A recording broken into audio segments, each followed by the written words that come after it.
Welcome to the Wolverine Digest podcast, the best spot for objective and authentic coverage of Michigan athletics. If you want open dialogue, honest opinions, and in-depth coverage of the maize and blue, this is the podcast for you. And now, here's your host, Brandon Brown, joined as always by Chris Breiler. I was going to start by saying go blue. What it do on a Wednesday night, everybody? How's everybody feeling out there? How's it hanging? All right, we'll go right there off rip. Sex addiction or something? It's hanging well. It's hanging well. Good. It's fan-led Wednesday. It is. That's pretty much all we're going to do. I mean, there'll probably be some riffing and some digressing. We tend to do that from time to time. But we don't really have anything else scheduled because Monday we skipped over burning questions. We're going to bring that back on Friday. We didn't really want to interrupt anything we had going on. Friday live from Indianapolis, right? Somewhere. Yes, somewhere. Probably. Well, yes, we're staying south of Indy because it's like $1 billion to stay in Bloomington already. We should see. Here's the deal. I'm going to fade out the intro music as we get going already. I was thinking about this today, Chris, as I was looking and trying to book a place and figuring out where we were going to be at and all that good stuff. I'm like, why the hell? We know we're going to these games. Why don't we do this like way in advance? But the RV threw a wrench into all the stuff that we're doing. And so, even if we didn't buy the RV until what, like early August? Yeah, July, maybe? Yeah, it was about a month before the season started. So if we're talking about trying to be real proactive and getting rooms booked up way ahead of time, we would have already had them booked before the RV ever even came to fruition. So anyway, it is what it is. We're staying a little outside of Bloomington, but we will be there with bells on. I'm excited about the evening we're going to have in Indianapolis potentially on Friday night. That's the plan. Do the podcast from there and then roll up into Bloomington and keep it moving there and see. I don't know. We'll figure out a pregame show, a postgame show setup. It's going to be a little different, obviously, since we won't have the RV and we're going to be out of pocket and at the stadium, but that's the plan. So there you go. Well, I mean, I see a lot of questions coming in already about one particular topic that people want to know. They want to know. Boy Blue, before we even started, he's already on YouTube just chomping at the bit. Sent us a question before we even started. What is the word on Rosie, Mr. Breiler? Well, so I've been working the phones today. It's looking like potentially they're going to start working on it on Friday, and then the goal is that it will be ready. From what I've been told, if it's what they think it is or it's nothing catastrophic, that we should plan on having it by Saturday when Michigan takes on Penn State. So we're not obviously going to be rolling with her down to Bloomington, which is a bit of a bummer. I mean, we had these first two road games coming up, and I was so excited to get her on the road and get her in enemy territory. And, it didn't work out, but the plan is we will have her back as of now for Penn State. And then hopefully for every game after that as well.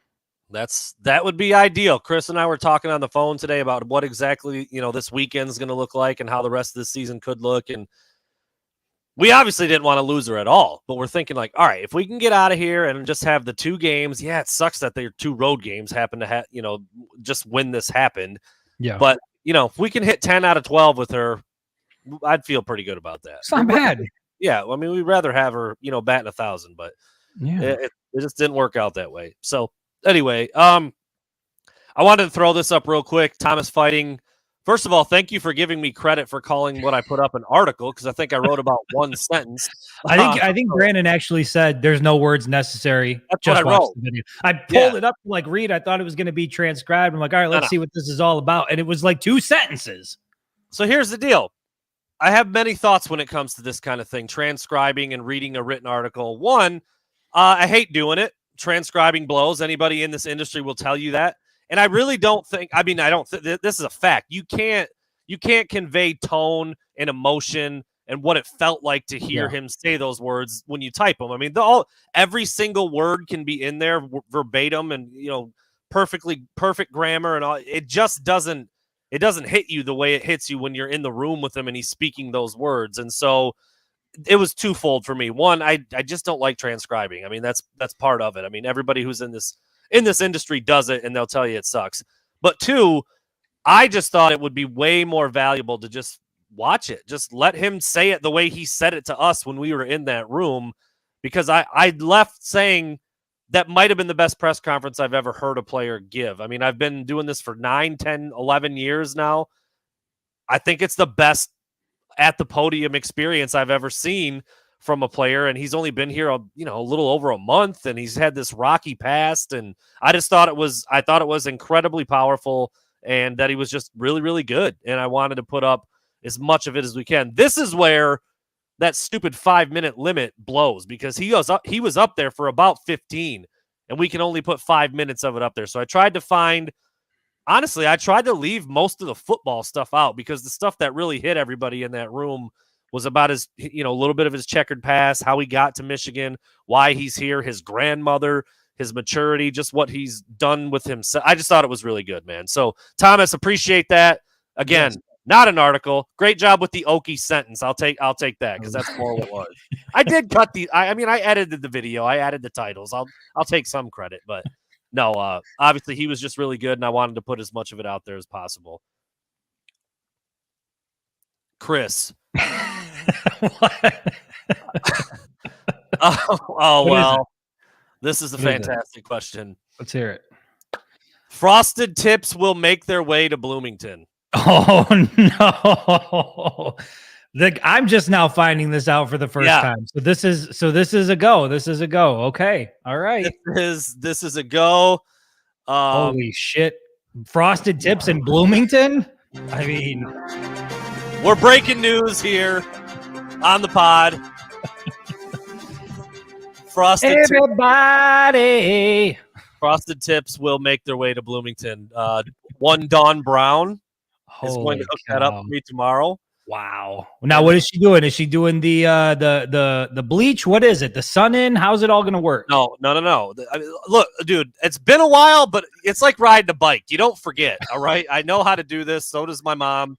You put the cap on, you get the little tool, you stab it into your skull, you pull the hair out. I'll have it sticking out all over the place. She'll apply said chemicals, and it'll be off to the races, man. I will fill up in Bloomington with Frosted Tips, and it's going to be glorious. Man, this is going to be I don't even know that I'm trying to prepare myself mentally, but I guess I'll just have to wait until I see it. I have no idea how I'm going to feel, how I'm going to react. Yeah, so I might actually. The intrigue is high. I'll say that. I might actually go get a haircut tomorrow first. Have that looking fresh. Nice fade. Yeah, get the fade right. Yeah. That's right. And then hit the Frosties. You don't want people to think it's a sloppy Frosted Tip job. You want them to know, like, this guy put some effort into this. Yeah. It's gonna be something. It's gonna be something. So we'll see how that ends up looking. Mike Ford, that's a great question. Without Rosie, how can I get Chris naked in front of me again? There's ways. It's, from what I understand, not that hard. Yeah. Not that hard to do. I basically had to sprint out of Rosie and do like a Stallone dive out the side window. It was happening. So I didn't get a face full. I mean, that's how close it was. So yeah. I don't find that to be I don't think that'll be too difficult.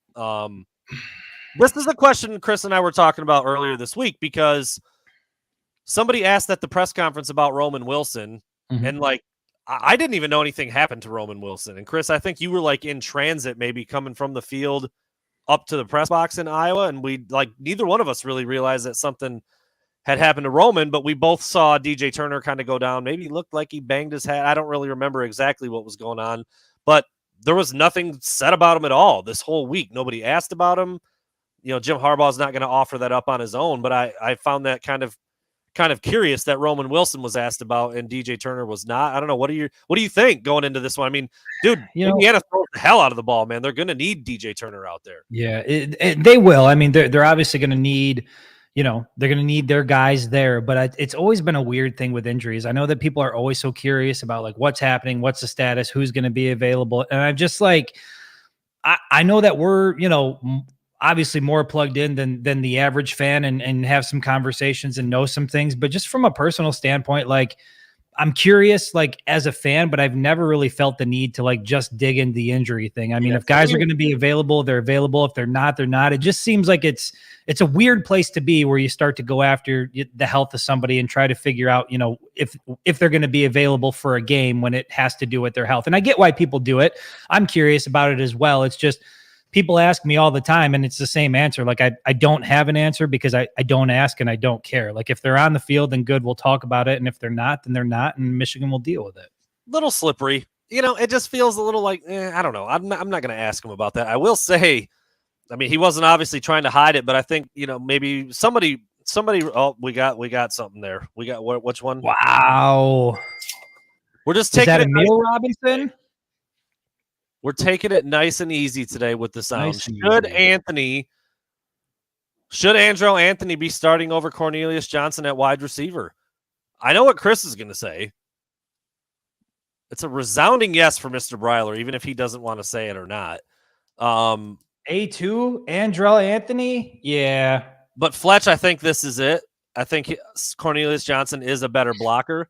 And when you're not really throwing the ball to the receivers, then they need to be good at blocking. And fair point. I guess to answer that question, in this offense, probably not. But if the goal is to stretch the ball down the field and have, a dangerous weapon out on the edge, then I think, to me, it's Andrel Anthony all day. And Brandon and I have had this conversation that if you look at, I mean, what was his top speed? What was he got up to what, like 18 mile an hour or something like that? Cornelius or Andrel? Yeah, Cornelius.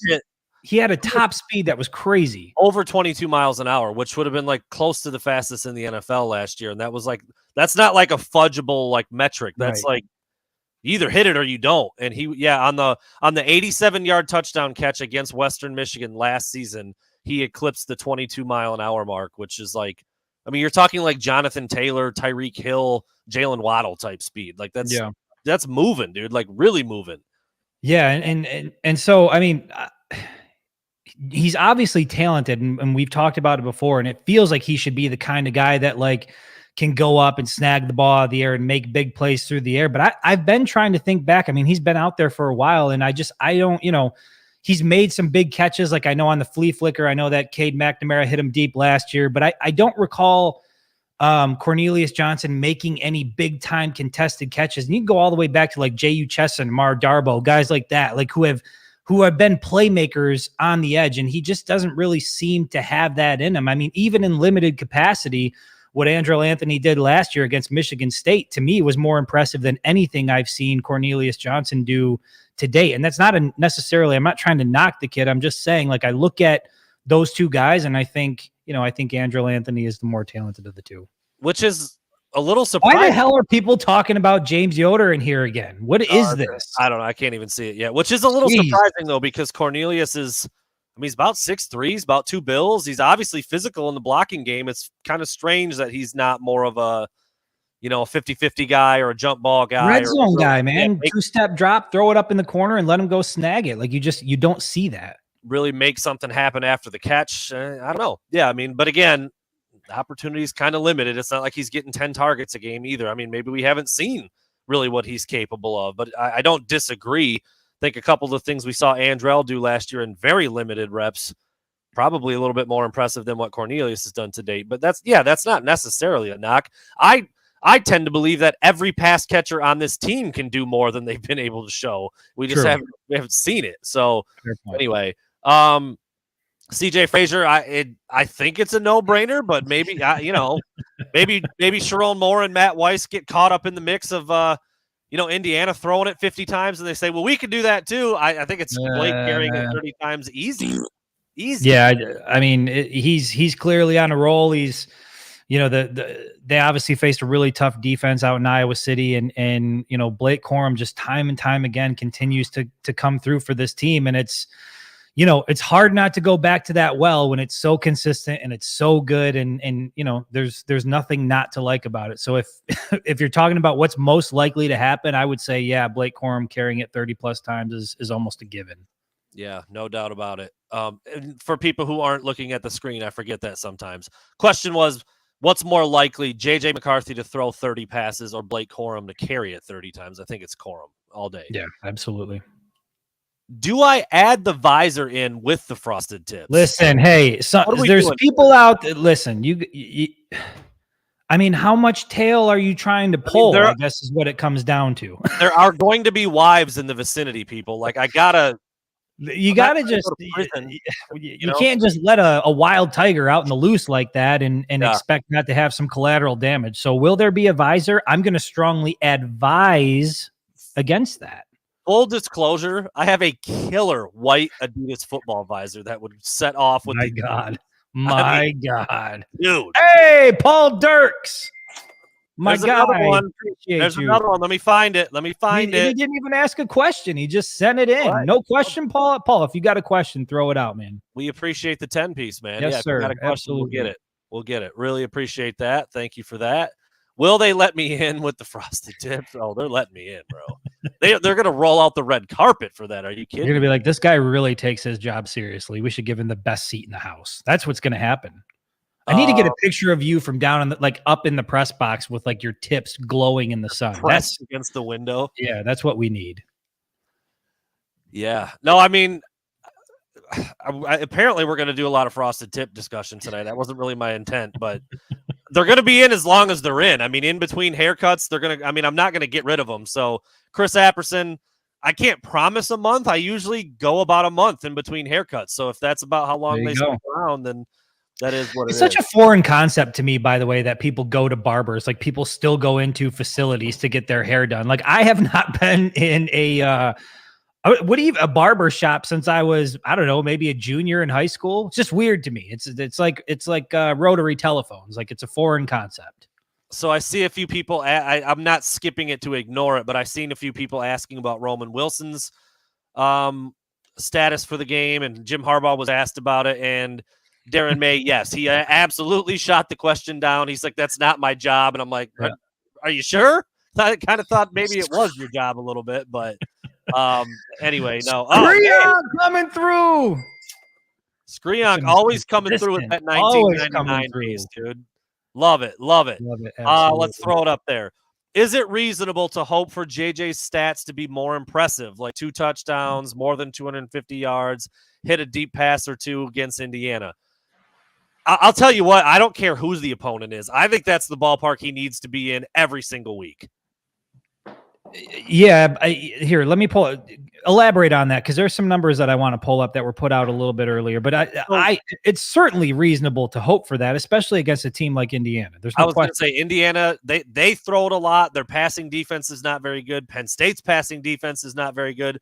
Michigan State's is god-awful. They've got a stretch of games coming up here where they're going to be able to throw the ball if they want to throw the ball. But it comes back to what we've talked about all year long, all of last year. Feels like they can they really? And do they need to if they can get a $180 and 2 or 3 touchdowns out of Blake Corum and play good defense and win by 20 at the end of the day? Like it's a broken record at this point. Like we just want to know if it's there. What does it look like if they try it? I don't know, man. That's not for us to decide. That's the guy in the booth. And listen, it's not Paul asked a question after the super chat. Okay, so after this question, we'll get back to Paul's question. But people talk about Michigan's style of offense and that it's really not designed to do that. And then I saw that somebody had put out numbers today for top performing Michigan quarterbacks of the Harbaugh era against Indiana specifically. In 2015, one Mr. Jake Rudock threw 6 touchdown passes against Indiana. 6 touchdown passes against Indiana, Jake Rudock. In 2019, Shea Patterson threw 5 touchdown passes against Indiana. In 2020, Joe Milton even put up 3 touchdown passes against Indiana. So is it reasonable to hope that JJ can go out and throw 2 touchdowns against Indiana on the road and 250 yards and connect on a couple of deep passes? It's absolutely reasonable. The number I have in my head is like 4. Like I need to see JJ go out and throw 4 touchdown passes, maybe get up over 350 yards and, 30, plus attempts through the air. I just think we talked about it last time on the show. You're running out of opportunities to really sort of get it up and running when you're not facing an opponent who can really make you pay for it if you're making some mistakes. And I think Indiana provides them with the secondary that they have down there. They're going to have to do it on the road. It's a phenomenal phenomenal opportunity for JJ to go out and get in rhythm with the wide receivers. Again, Blake Corum is a phenomenal running back. I think he's a legitimate Heisman Trophy contender.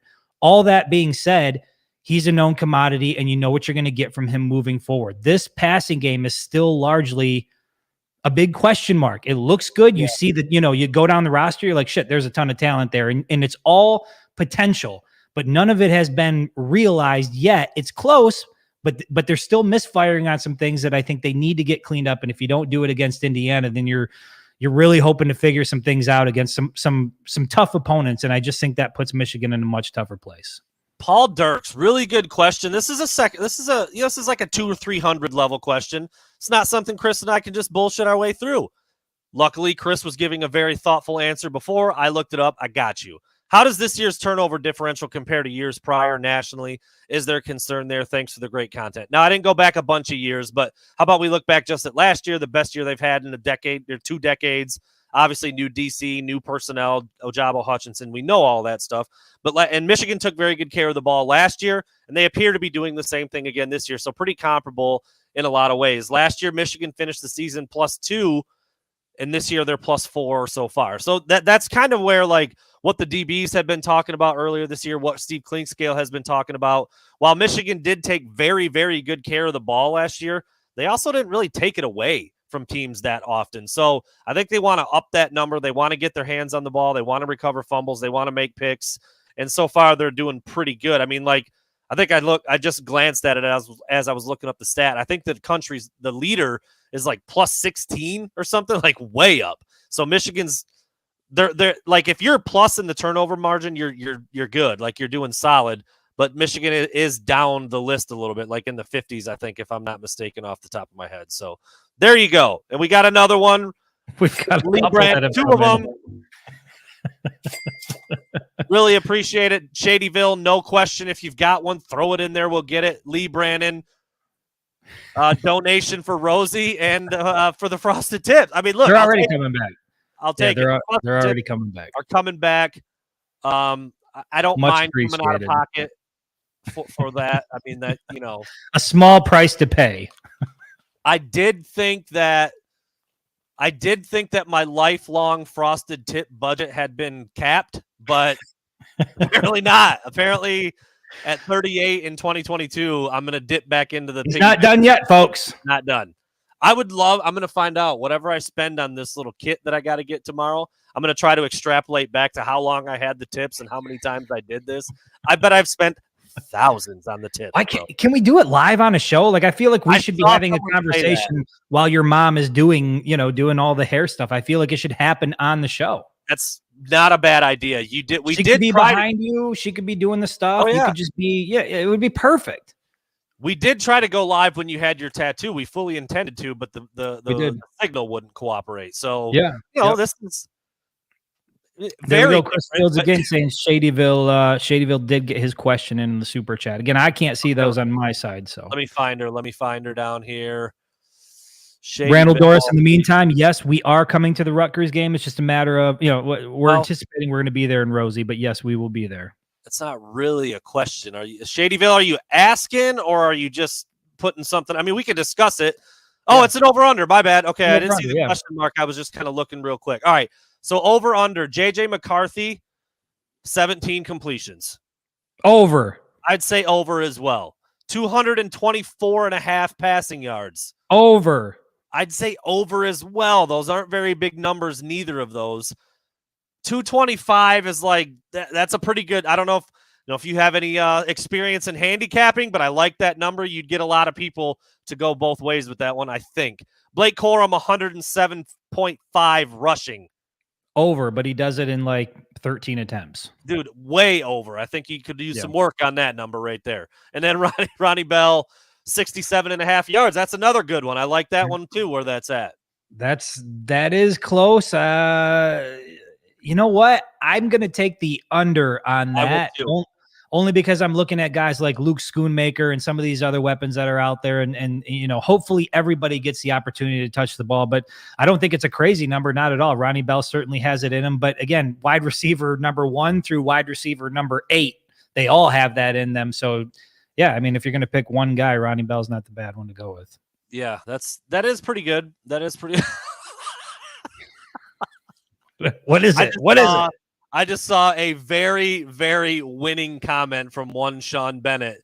It's been a while now. This is like 11 minutes ago already. Oh boy. We were talking about the frosted tips and the visor, and I said, "Look, man, there are going to be wives around. I gotta chill." And he said, "And husband, touche." I mean, touche. A lot of people out there that you're going to be coming into contact with. Oh man, that's good. That is strong. That is strong. All right, let me see. I'm trying to go back to where I left off when I jumped all the way down there for that last super chat question. I will not be shaving my facial hair. That's absolutely not going to happen ever. I've done that a couple of times, and it's not. What's under here isn't pretty. Well, that's what I've heard. I don't know. I have no jawline. I got a really tiny chin. It's like I lose all of my masculinity with that gone. It's too important to me. I got a chin you can borrow. That's the problem I've got. You don't have a chin. I've got a couple of them. Oh, damn. There it is. That's the first usage of the Tim the Toolman grunt. I really wish I would have thought of it on my own. But all right, Chris, this one's for you. You and you alone. What's the beer situation? The winged helmet beer. What's going on with that? All right. So the last I heard, now my plan was to follow up on it today. I got a little bit of sidetracked with some other stuff, but the plan is, or what I heard is that it will be available this week. I just got to make a call down there to Wolverine State Brewing Company, but I might just call them once we get off the show. So yeah, the beer situation is it should be ready this week. I mean, I've been saying that now, I feel like, for a couple weeks, but it should be ready this week. And the cool thing I found out talking to the folks over at Wolverine State Brewing Company is it's not just going to be something that's available at the RV, that the intent is to carry some of that in the brewery as well. So if you go down there, you get a great, you grab a bite to eat, you get some of those pulled pork nachos, whatever the case is. You can also order some winged helmet beer when it is available. I believe that is going to be this week. I'll put in the call afterwards, but I appreciate the heads up on that, Brandon. I got to get on it. There you go. And I just, heard you mention drop, Yoder earlier, whatever.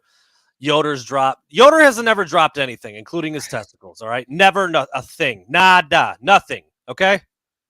Leave that dude's name out of the chat, man. Leave him out. Please, for the love of God. All right. Do we know right now if the Michigan State game is a night game, since the Penn State game is a day game? Yeah, that's the big noon. Oh, we got another one, dude. I can't even. Happens every time. Boom. Chris, I think you may have talked to this guy on YouTube already in the comments. I think it's the same gentleman asking, if I'm not mistaken. I thought that would take me down to it, but it doesn't. It just shows it. So let me find it real quick. Sure. Chris from Shane Johnson wants to hire you for some photos for the Penn State game. He's coming with family. It's going to be in the first row. Dude, I mean, what a shot that would be. I will get some. Yeah, we'll coordinate. I did see your email come through. I was busy as hell today. I did see it come through, and we will absolutely coordinate that. That's something that we can make happen pretty easily. So I appreciate you reaching out. I'm honored that you would ask me to do that. You'd think of me to do that, and I'm happy to do it. So, and then he also had a question. Would it be nice to see JJ throw it 35 times? I think Chris and I are in lockstep with this. I don't want him to throw it all over the place just to do it. But if it's freaking working and the athletes are getting involved and the weapons are scoring and making plays, then it's going to be like, where the hell has that been for 6 weeks? Like that's where I'm at. I mean, maybe I'm wrong, Chris, but I don't want him to throw it 50 times like he's Texas Tech just to do it. But I think it would add a lot to the offense.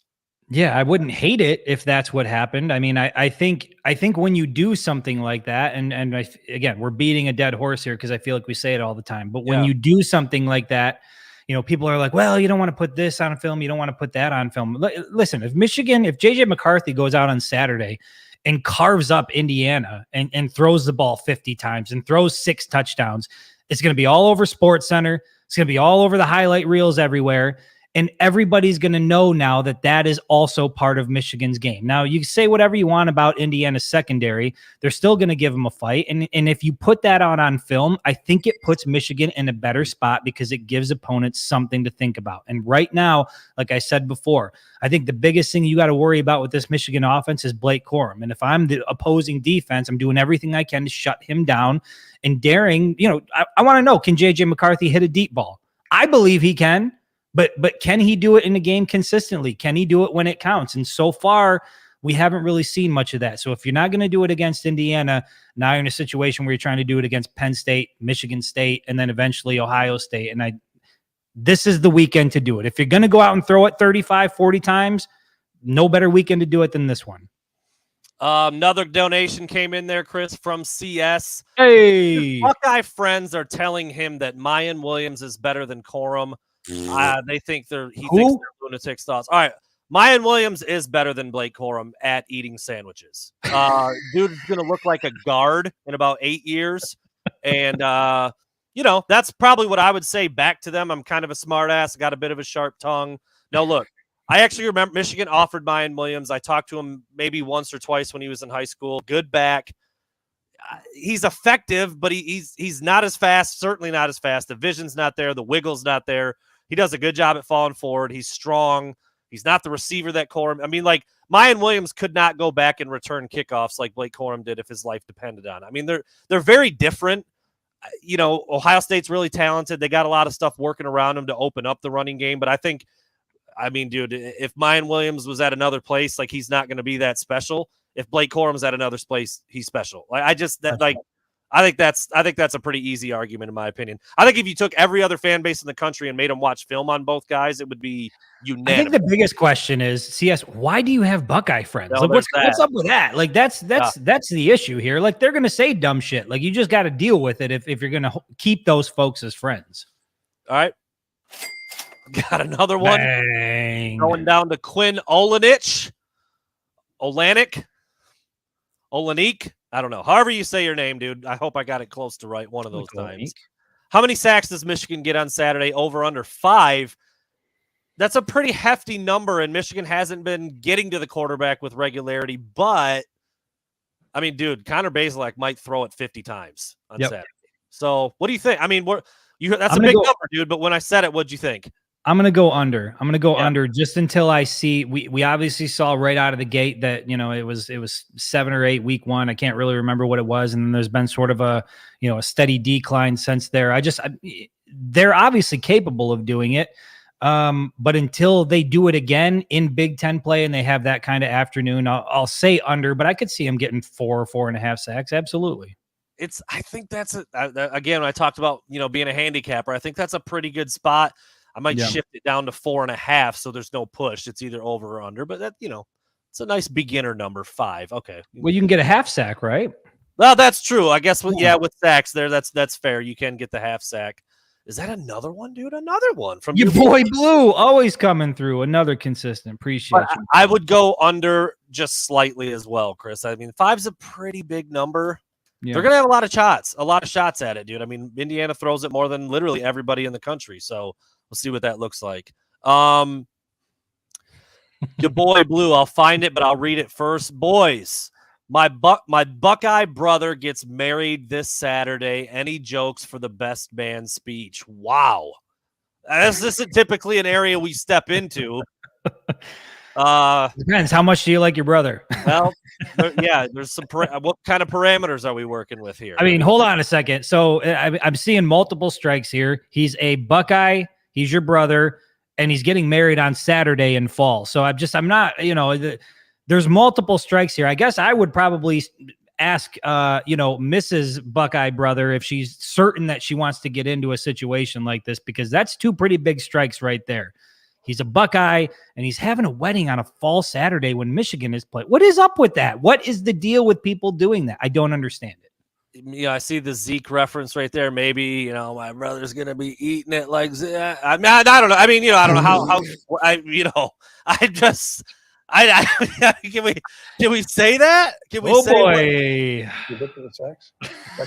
what kind of family do we have here? I mean, are you guys buttoned right up? Are you, that went way far left field, much further than I thought it was going to go. Are we going to see people in camouflage tuxedos? It is Ohio. I mean, what kind of crew are we working with here? There's a lot of variables. You threw us a very loaded question. Chris and I we'd have to go back and forth on a question like that. Oh my God. In Virginia, 9.5 hour drive. No, that's strike 3.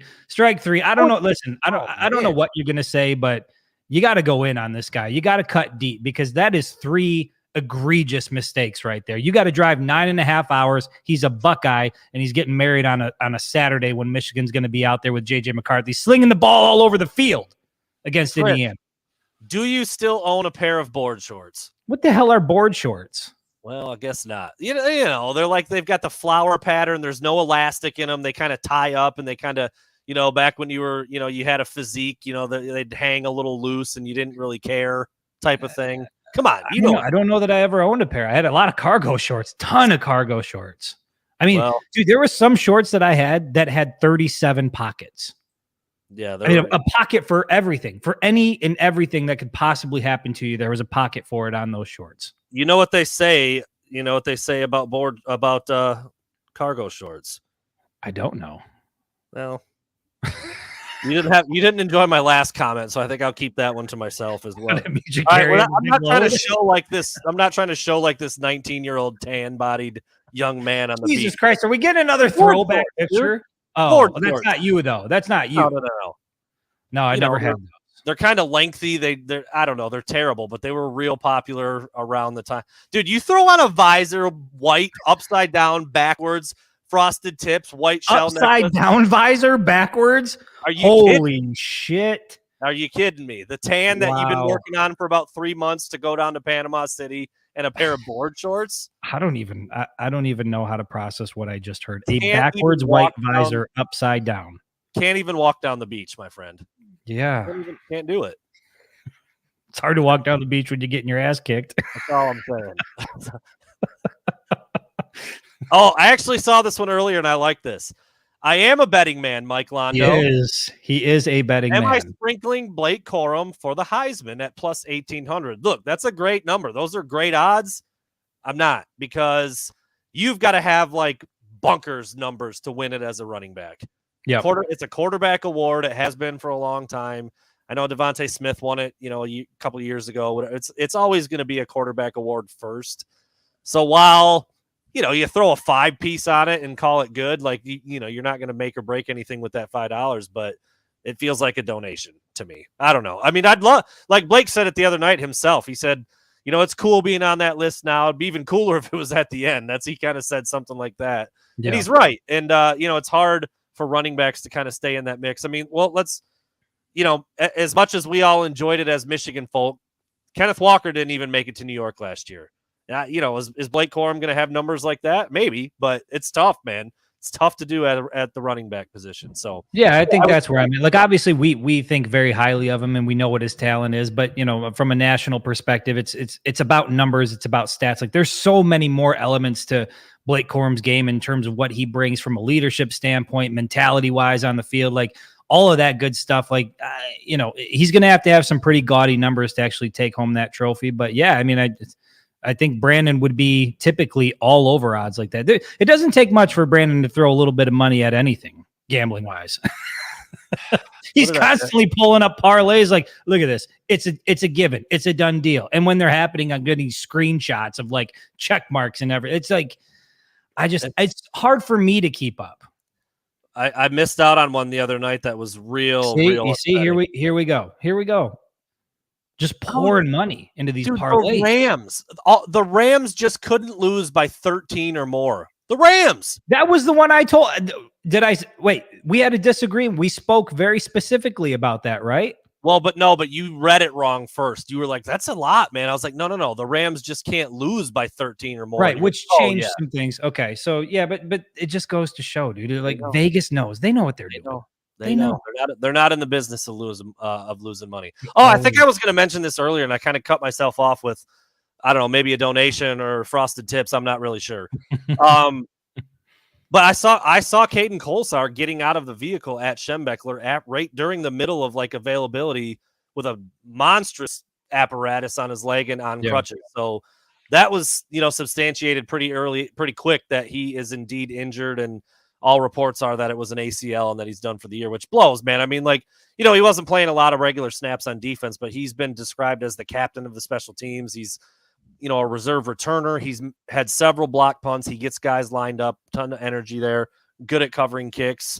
Yeah, that sucks, man. And I I wouldn't say I'm concerned. I mean, I know like whenever people, coaches talk about special teams, like it's a third of the game. I'm like, no, it's not. I mean, like you got snap counts. You play 70 snaps on defense, 65 on offense, and like what, 5 snaps, that happen on special. I mean, so no. I mean, I'd rather them not be hurt. I'd rather them be playing. Michigan special teams has been and is really good, but I don't know, dude. Are you gonna be like, oh man, I'm just real worried now about what's going on there? No, I mean, if you no, the short answer is no. Yeah. I mean, if you lose, if you lose Jake Moody or something like that, and you're in a situation where you need a critical field goal, then maybe I'm a little bit concerned. But I think to Brandon's point, I think they're solid enough all the way around to where it'll be a next man up sort of mentality, and I think the special teams will perform just fine on Saturday. Yep, I agree. Dwayne Pretzer Jr. would love to see more play action from Michigan based off the success of the run game. Thoughts on that happening more? You know what? I had that same thought earlier this year because not just because of the success of the running game, but if you've noticed, J.J. McCarthy has been going under center more often, and play action works a lot better from that formation than it does in the pistol or the shotgun like they do with their zone read stuff. I mean, they'll do the token like fake zone read thing, but that never works as much as a long, stretch play where the quarterback then pulls it in, or where the quarterback has his entire back to the defense to fake the two-handed handoff. Where's the flea flicker? We saw that a couple of times last year, like that either. So yeah. Thoughts on it? I'm with you. I would like to see that more too. It might free up a guy. You set up a double move, or you do a phantom stalk block, and then you run by a guy with Roman Wilson speed or AJ Henning or somebody like that. So yeah, I think there is opportunity for that. And like I said, with JJ being under center a little more than I mean, I'd have to go back and look last year, but I remember when I saw it a few times this year, I was like, I don't remember Cade going under center like that, like at all last year. And if he did, it wasn't this much. Maybe I'm wrong on that, but I feel like we've seen JJ up under center more often than I expected, and more often than what we saw last year. So yeah, I think we're in the same boat. That anything that equates to this team throwing the ball more and stretching the field, we'd like to see it happen. So however that happens, play action, however it comes, we just want to see it happen. And I think again, this is the weekend to do it. Chris, I'm going to let you speak on this because you actually sent me this exact thing and talked to me about what you thought. Michael Spath, known him for a really long time, smart dude, really likes the numbers thing. And while I think this is valuable, what he said here, Chris, I think you had an issue with it, and I think it's appropriate. Michael Spath tweeted this out. While fans are clamoring to see more of J.J. McCarthy, the receivers, the tight ends, Michigan has thrown the ball 30-plus times in 29 of Harbaugh's 90 games and has a losing record, 13-16 in those games. The record falls to just 5-11 when it's been more than 35 pass attempts. Food for thought.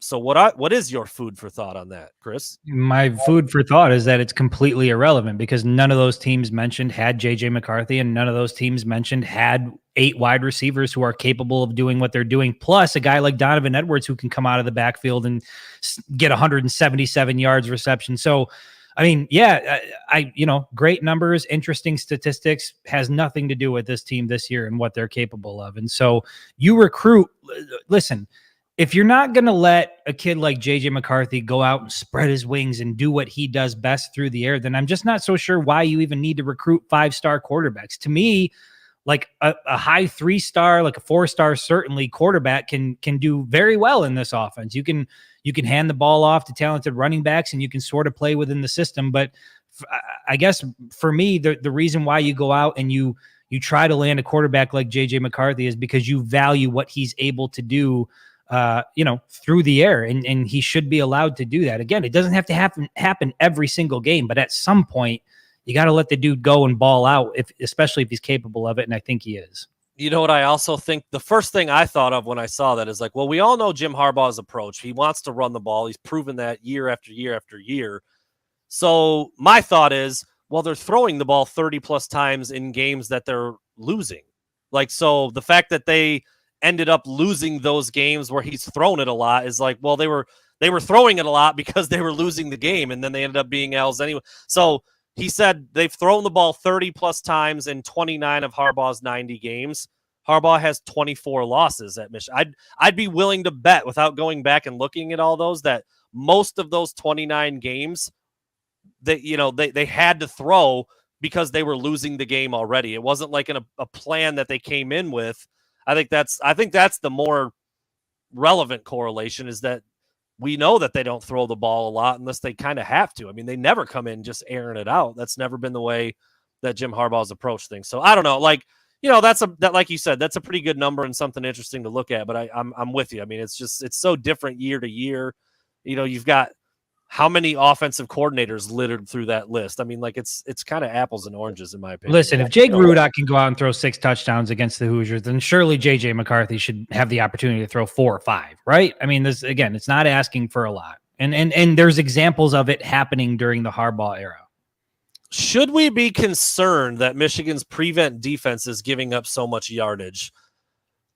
What do you think about that, Chris? I mean, and look, I think this is kind of like a universal thing in football, especially in college and the NFL. Like, you always see these teams get like a scramble 2-minute drill at the end when they're down 13 and they go right down and they just score. It's kind of like, the defense is keeping everything in front of them. They're cool with the catch, rally and tackle, give up the yards, late touchdown with 14 seconds left. Doesn't matter. You go home, you win. Like, I feel like that's a little bit of a skewed number always, because that's kind of how that situation plays out. But like, I mean, Michigan was really keeping Maryland in check through 3 quarters.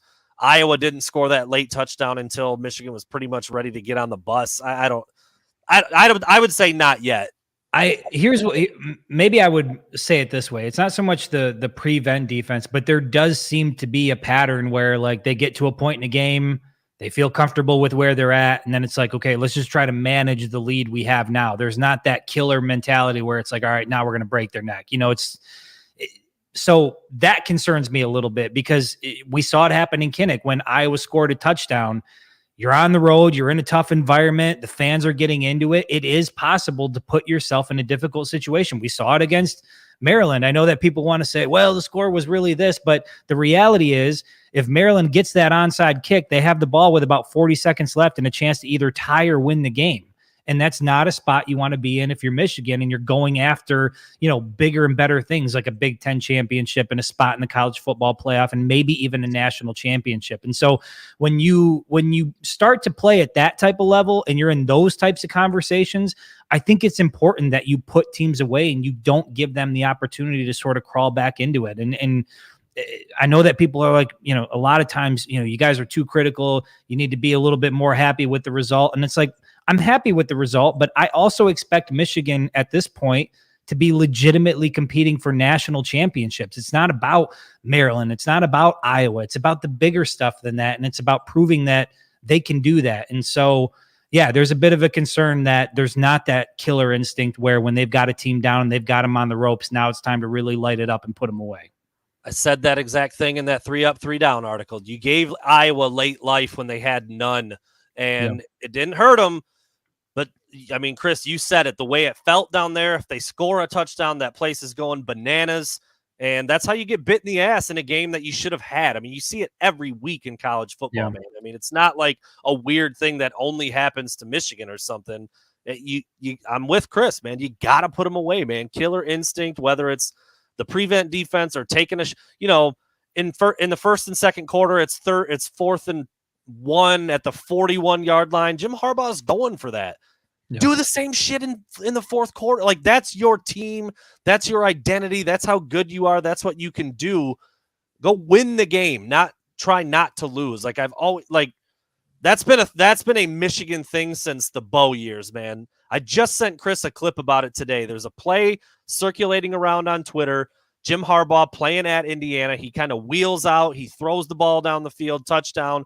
You can hear Bo Schembechler talking about it over the play. We're up 28-0 right here. Jim rolls around. You don't want to make your living that way, but now we're up 35-0 going into the half. The game finished 38-14. I hate that shit, dude. Like, it's probably the same kind of thing we saw for Iowa. 18 first downs in the first half, 6 in the second half. I bet if you look back at the box score of that Indiana game, I don't know anything about that game. I bet they had 12, 15, 16 first downs in the first half and I guarantee it, dude. It's been that way for 50 years, man. And I don't like it. I don't like it. And it gets your ass beat when you play a team that can score in a hurry or who's got some athletes and one weird bounce of the ball. Put them away, man. Step on their neck, kill them, put them out, go get that dub, and don't just try to, like I said, be ready for the bus halfway through the fourth quarter. And the other value in that is it still gives you opportunity to get guys involved and to have more production. And so it's not just about, running up the score, but that, if Blake Corum's got, 120 or 130 yards through 3 quarters and Michigan's up 20 and they're up comfortably, okay, cool. Now let's work on the passing game a little bit. Let's get that up and running. I just don't like the idea of let's sit back and let's kind of just manage this lead we have because, as Brandon and I have said, if 1 or 2 bounces don't go your way and a couple things happen, now all of a sudden you're in a game where you shouldn't have been in a game. And the only reason you're in a game now is because you took your foot off the gas, and it's self-inflicted. It's your own fault. Yeah, that I don't like it. I think that's what it shouldn't, but I think that's what leaves a tiny bit of a sour taste in my mouth after a 13-point win. I'm like, dude, it could have been 30. Make it 30. Go into Iowa and whoop that ass and come out looking like the best team in the country. I know a win's a win, dude. I know. You're going to get that every time you bring something like that up, but I don't know, man. I'm thinking, can they just coach like I play NC Dub? Come on, dude. I'm trying to score 100, right? That's my experience at that level. It doesn't have to happen every game, but damn it, I'd like to see it once or twice at least. Just show me you got it. Yeah, John Patrick, no way to donate through Facebook. I think we talked about that before. Yeah, that's a YouTube exclusive thing.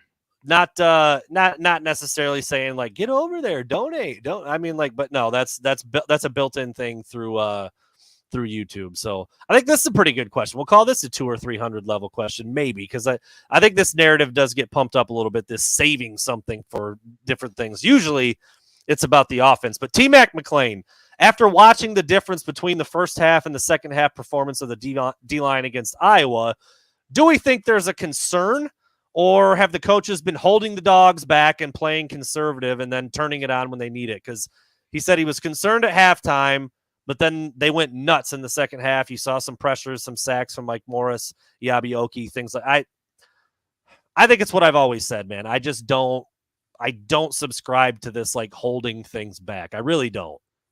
No, I mean, I think that they want to get to the quarterback on every single play, and sometimes they're not just, they're just not getting home. And so I don't think it's one of those situations where they're, calling off the dogs and holding a defense back that would otherwise be, tearing it up front. So no, just like with the offense, same with Brandon, I don't subscribe to the idea that you hold anything back.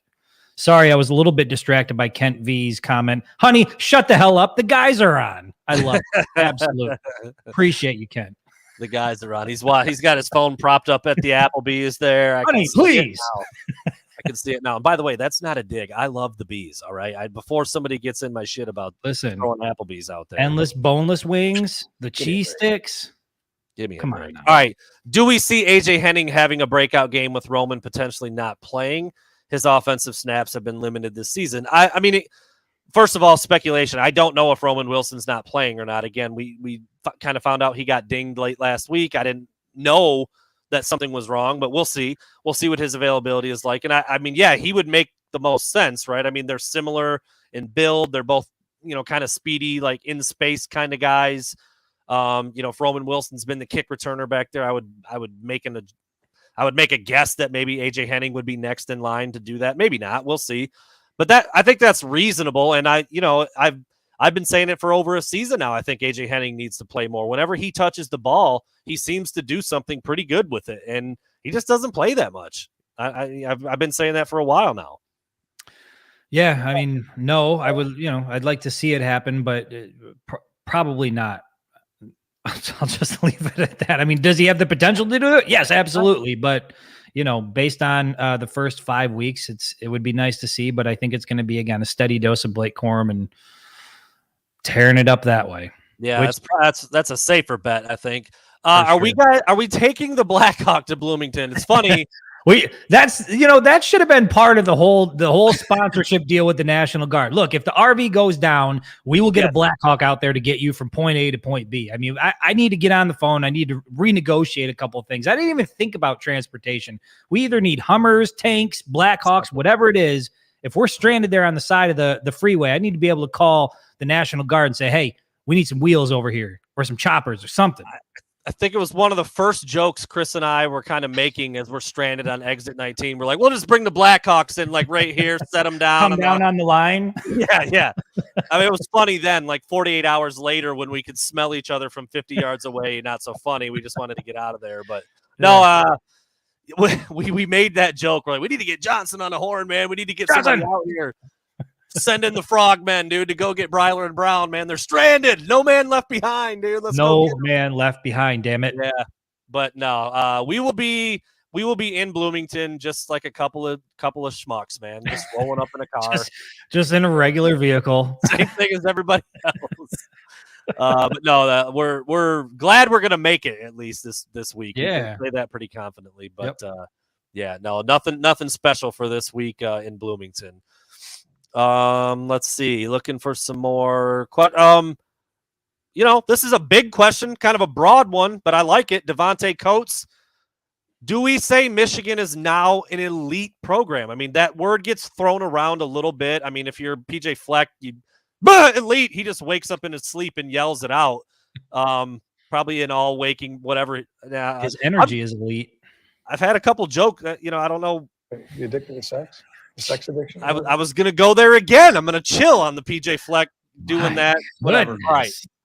The word elite, it means what it means, dude. I mean, like, if there's 100 teams in the country, like elite is what? Top 5 or 10 maybe. By that metric, Michigan's sitting at number 4, playoff last year. What say you? Is Michigan elite program right now? Not yet. Okay. Not yet. Go down. Obviously Michigan had a phenomenal year in 2021, beat Ohio State, win a Big Ten championship, go to the college football playoff. Things didn't work out there. But if you want to be an elite program, if you want to prove that you're for real, you go out and you do it again. You do it in back-to-back seasons. But this time you go and you do it, you earn your keep and earn your place in the Big Ten championship in a place you haven't won in 2 decades. You go down in Columbus and you beat the Buckeyes. And until Michigan can string together at least a couple consecutive seasons of success in that way, in terms of where they're playing in Indy and they're in the college football playoff mix, I'm going to say no. But I will say the fact that they're even on the cusp of that is a testament to how much Jim Harbaugh has changed things around with this program. And we talked about it for a long time. Like, he looked like a dead body there for a little while. Like, it was like on his way out, this ain't working. It's not going to happen. And he has changed the narrative. He's put a lot of those demons to bed. And if Michigan can go out and go down to Columbus and beat Ohio State again, get to the Big Ten championship, win that, and then make another college football playoff appearance the second season in a row, I'd have to say Michigan is an elite program at that point. Right now, it's a little bit too early. I think there are 3 teams who are elite, and they are in tier 1. That's Georgia, Ohio State, and Alabama. And I think Michigan is like Derek from Step Brothers. He's coming up the ladder in the clubhouse, and he's got like his head in there. Showing his abs? Around. Yeah. That's what I go to bed with right there. Haven't had a carb since 2017. That's where Michigan is. They're peaking up into that next level, and I'm with you. If they beat Ohio State again, you go back to the playoff, another Big Ten title, then you can start to throw them in that top tier.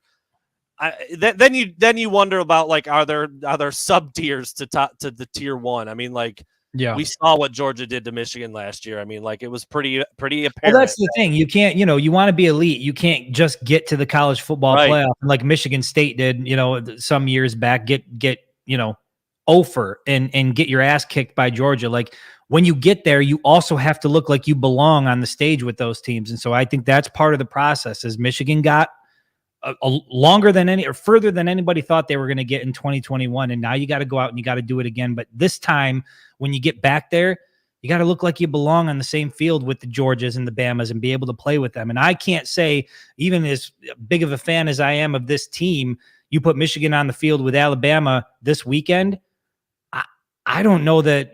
I mean, let me ask you that question, Brandon. If Michigan plays Bama this weekend, we're asking if Michigan's an elite team. If Michigan plays Bama this weekend, neutral site, how would you see that playing out? Is it a close game? Bama's looked susceptible multiple times this year. I mean, they're still, they still have recruited as good as better than anybody in the country, save maybe Georgia and Ohio State. I mean, okay, let's use Georgia. Let's use repeat. I know same thing with Georgia. Yeah, close calls, but I mean, how are you confident that it's even close? Are you confident that it's a game? Not confident. No, I'm not confident. I think if Michigan were within 10, I'd feel pretty good about that. So that's not that close to me. I mean, if you're talking about this is supposed to be 1A, 1B, 1C, 1D, and you've got, a double-digit loss or more. So I wouldn't say confident. I mean, I think Michigan, things go the right way. Couple bounces, force a turnover here. There's, knock on wood, you never want it to happen that way, but an injury. I mean, Michigan's in the mix, but I wouldn't be very confident that they could make it a real competitive game. Not yet, man. Not quite. Yeah, but and that's where I'm at. Start winging it around a little bit with old 9 back there and doing some. You never know, but probably not. Changes things. And I get that those teams aren't invincible. I get that Bama is beatable, Georgia is beatable. I get it, but at the end of the day, like Michigan still has to go out and prove that they can beat those teams. And I mean, look at the last time Michigan played Bama. Look at the last time Michigan played Georgia. Different teams. But at this point, I don't know that as things stand today that it would even be a game if they met on a neutral field. And I think a lot of that is the result of there's still some things that they don't have figured out yet. Yeah. This a little bit of a bittersweet type of question because, again, we've never been like purposefully piling on Cade McNamara or wanting him to be done at Michigan. But I think there's some people who are curious about this. Will Cade McNamara ever take another snap at quarterback for Michigan? I saw other people talking about this on Twitter, and he's hurt right now, and he everybody was, I don't know if excited is the word, but everybody was certainly confident and comfortable with him as a backup to JJ McCarthy. Now he's hurt, might be, if this is true from Ron Thomas, protecting his eligibility for future, playing time at another school. Is he done? Is he done playing forever at Michigan? I think he is probably. I think so too. I mean, the only way,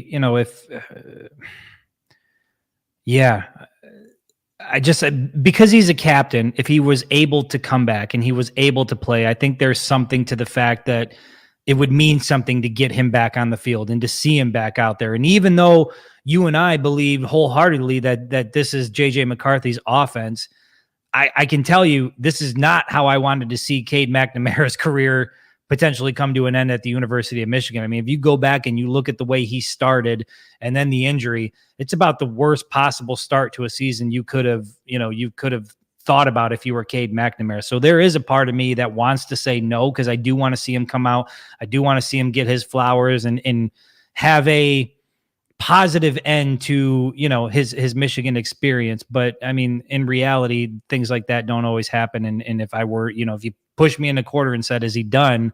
I think, yeah, you're probably not going to see him take another snap. I just wanted to throw that comment up there. You will.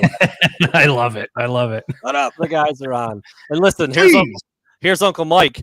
By the way, Uncle Mike, if you're still here, flat tire on what side was it, Chris? I think it was on the passenger side inside wheel. We were told is flat. Rear passenger side inner. The back. The back took a beating on I-80. A beating. What's going on? I mean, did you sell us faulty rubber, Uncle Mike? I mean, what is happening here? A little bait and switch there, man. Look, we didn't know. I mean, that's one of the things.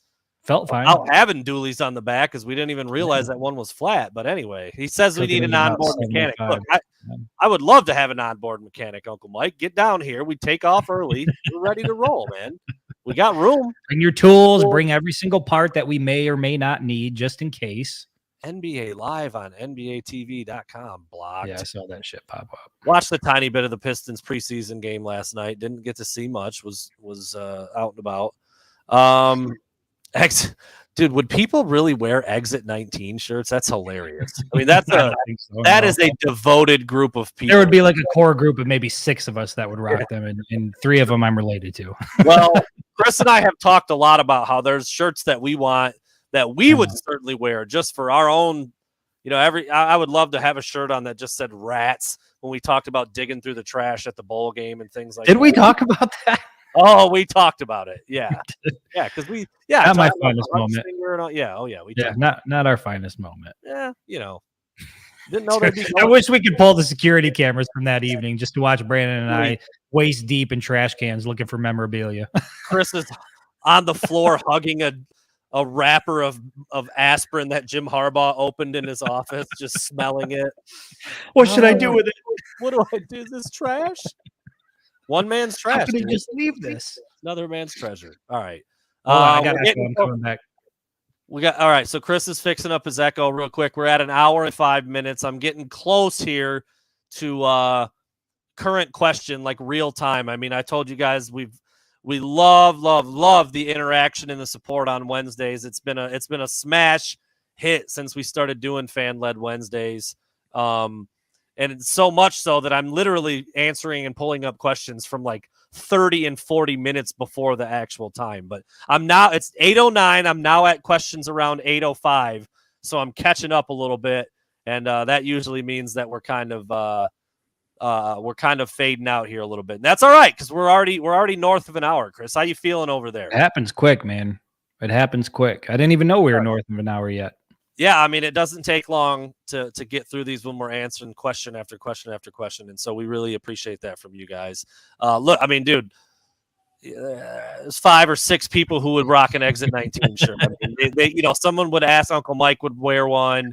Online store right now, Chris, let's get it. I mean, maybe we underestimate the power of our creativity and experiences. It's quite possible. Maybe if it said Exit 19 with like kind of a picture of the RV and you and I just laying in the road passing time, like maybe that's the move. I'm mowing the shoulder, waving like I talked about. I'm just in a rocking chair reading the paper. The local Geneseo Times. Yeah, there's another. I mean, dude, I think we might be underestimating. Dude. We might be underestimating just a little bit. Maybe. So, I mean, another just absolute banger of a Wednesday night show for everybody. Yeah, the Dumb and Dumber scene where we're walking down the freeway. All that stuff, man. All that stuff. Rosie's Journey, Exit 19. Oh, my gosh. I love it. This Exit 19 stuff is picking up some steam. It's strong, dude. It's got a ring to it, man. It does have a ring to it. Exit 19 isn't just an exit. It's a way of life. It's a mentality. It's a survival. It's a lot, man. Look at that. I mean, look at that. Well, it's God's country out there. I almost miss it a little bit, to be honest. Just a little. I mean, not a lot, but a little. 2-day-old pizza laying in there, spilled beverages, just man smell everywhere. Yeah, dude. Couple of dudes. Just a couple of dads getting it in, dude. Chris is crying. I miss my kids. I'm just over there like, I don't even know there was a moment. That's what it is, CJ. We should have started. Yes, Exit 18 is the new 8 Mile. That's what it is. I didn't even talk about this because I didn't want it to turn into like there was a moment where I thought I was getting the flu. Like I was feeling sick on the drive on Friday. So that was part of it too. I walked over to a CVS and I'm popping pills. I'm eating vitamins, dude. I'm chugging water. We were hurting, but we survived and we came out stronger on the other end because of it. And again, this is not the last you'll see of Rosie. That I can tell you. There was a scent. We certainly left our mark on Exit 19. Oh my God, we did. She left her mark on us too. On my heart. That's the way you end the show right there, damn it. That's the way you end the show. Thank you so much, everybody, for listening. We will be back on Friday with pretty much a normal show. We might try to mix our burning questions in there because we skipped them on Monday. We've got predictions. We'll look at the national slate.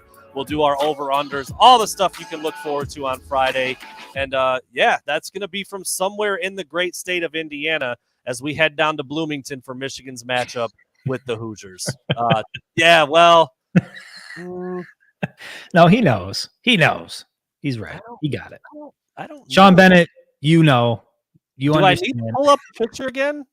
I mean, only one of us has ever had platinum blonde hair. For God's sakes, please, for the love of God, no more pictures. It's over. That's it. I'm bringing my baby book to the next show. We'll see you on Friday, everybody.